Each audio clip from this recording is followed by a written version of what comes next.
What it do, comic bros? It's your boy Super Sean, and I'm back with another video.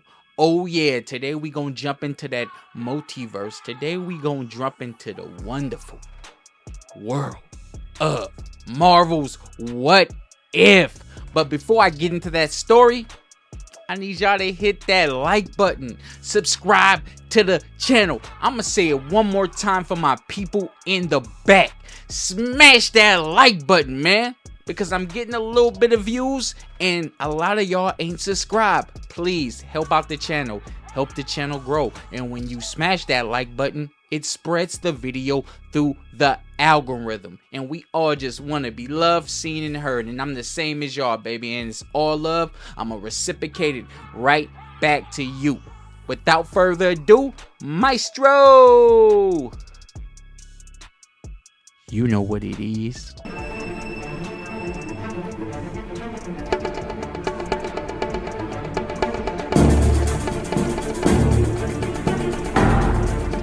So today's what if story is, what if Iron Man, Tony Stark, became Dr.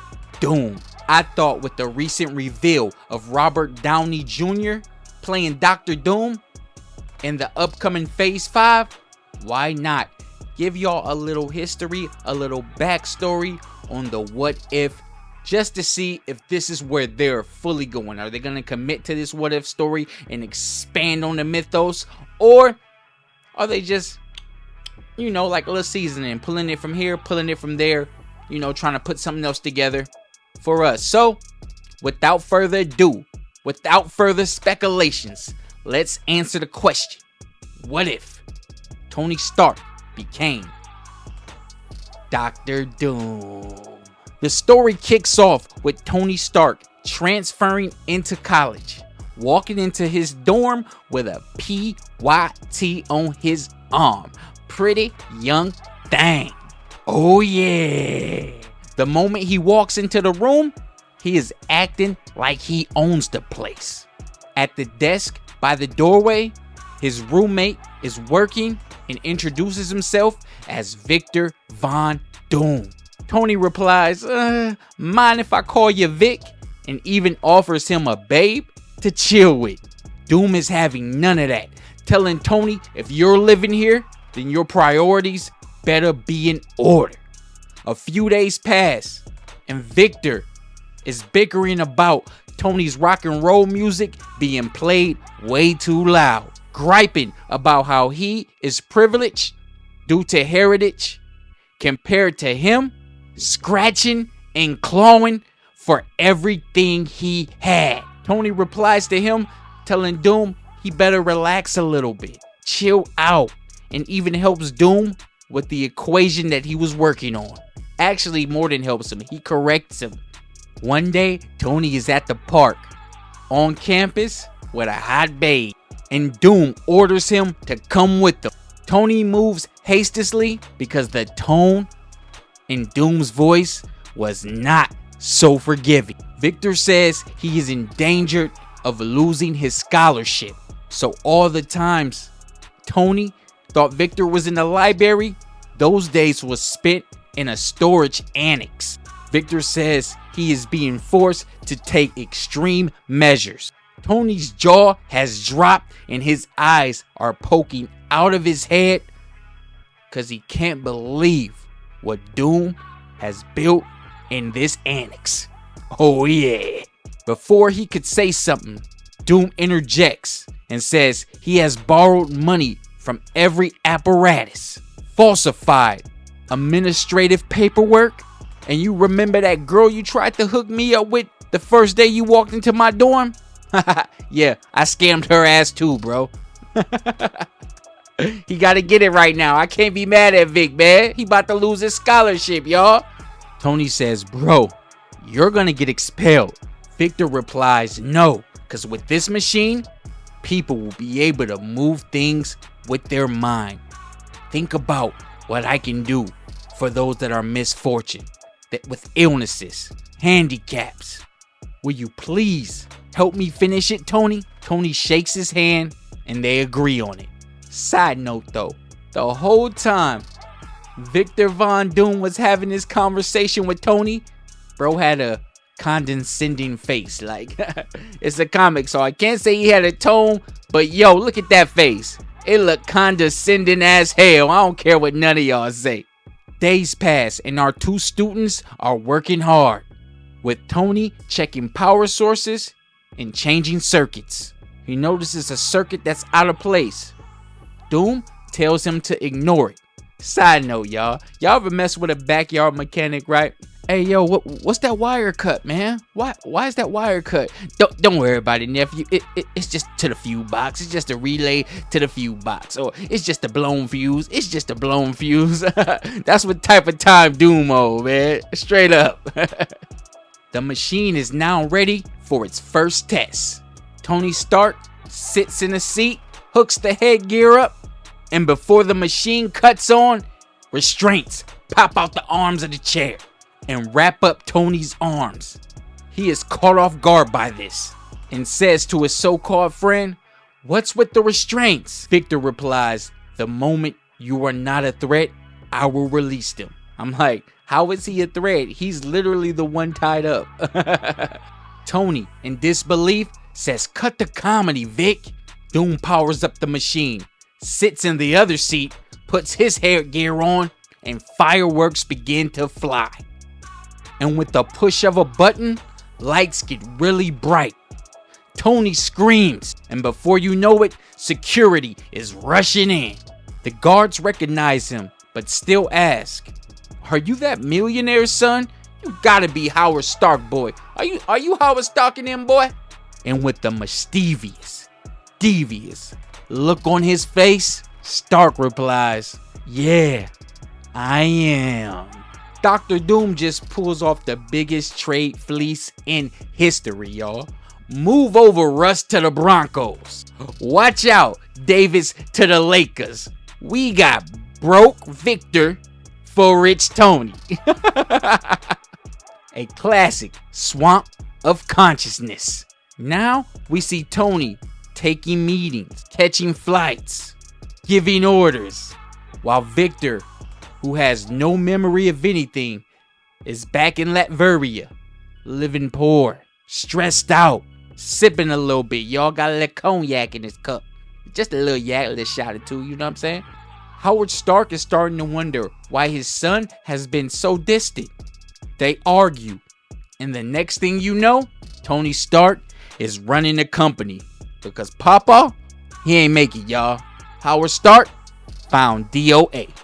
They're calling it an industrial accident, so Tony must now step up and run the company. Through all the poverty, Victor Von Doom gets his PhD. Tony just gets worse and worse, taking money, taking bribes, and getting people to out of here. Y'all know what that means. Victor invests in a few things that make him wealthy, and he ends up opening his own company, y'all. A few more years down the road, Victor's company becomes a rival to Stark Universal. Yeah, and it's called Doom Industries. Word is, Doom Industries is building a reactor, and it's set for testing. And if the tests go well and it passes, it's gonna shoot their stocks up high. Meaning Stark Universal officially sinks to the bottom, becoming an afterthought to Doom Industries. Tony says that test will fail. I will make sure of it. Revealing a battle suit, green and chrome armor, saying that this was just a prototype and would sell to the highest bidder, but I think for now I'ma put some miles on it. I'ma put it to use right now. We jump to Doom Industries, where Victor is showing off his rescue suit, explaining how great it is and its purpose. When he is alerted that an attack on the arc reactor testing ground is in progress, without second thought, he hops in his rescue suit and heads over there. Victor arrives just in time to catch Tony leaving. His golden red rescue suit shining in the sun, looking down on his enemy, ready to do whatever it takes to save his company. They come face to face, and Stark tells him that he has already uploaded the blueprints, the technology of the arc reactor to his battlesuit, and plans on improvising it, making it better, shutting out the competition. Woo, he cold, man. He told it to his face, y'all. To his face. Doom attacks first, pulse rays beaming out his hands. Stark in flight mode, dodging, returns with missile fire. Stark gets Victor right where he wants him and hits him with the unibeam attack. Unibeam! Stark then stands over him to finish him with his rockets, but Doom overrides the mental commands of the Iron Man suit, making Tony's rockets explode before they can even aim at him. So before he can even launch him, boom, boom, they just blowing up in his own armor, man. Woohoo! Doom cold, man. He cold. Well, actually, that's Tony, right? Because y'all know what I mean. Tony drops to his knees. Doom says, "Elegance was your downfall, Stark. You will spend years in prison." And clinging to a last bit of hope, devilish look on his face, Tony makes a desperate bargain, telling him about the experiment in college and about how Victor Von Doom is really Tony Stark. His maniacal grin forever etched into Tony's consciousness. Well, Victor's consciousness. I'm so confused. Tony also adds that he can reverse the process and he can have his old life back. Victor shoots the deal down and says, "No, you will pay for your crimes." And why? Why would I want to tarnish Stark name that's obsessed with greed? Obsessed with power? Why? Why on earth will I want that tarnished name? When they hear the name Dr. Doom, they know that it's honorable. And they know Victor Von Doom is a man of integrity, looking down on his enemy. And that's where the story ends, y'all. What do y'all think about this what if? Let me give my thoughts right now. So, Doom's reasoning, I can't get mad at him. He was stuck between a rock and a hard place. I mean, the man is about to lose his scholarship, y'all. He was willing to do anything to not go back to being in poverty. Imagine a man with his gifts that's just stuck in a rut. You know what I mean? He works so hard, as you can see by the paneling of him working on equations and how tough he was on Tony as a roommate. But I do believe him not willing to have any fun, not willing to trust anybody is why. Because if you just needed money for your scholarship, why wouldn't you just ask your roommate? He's a billionaire, right? So that kind of threw me off because I'm like, okay, he did all this because he's in danger of a scholarship, but his roommate's a billionaire. You know what I'm saying? I don't know. Is that lazy writing, y'all? I still did enjoy the what if. The what if universe is by far my favorite universe with Marvel. But that's just my thoughts. Leave yours in the comment section below. I'm always listening. I'm your boy, Super Duper Deuces.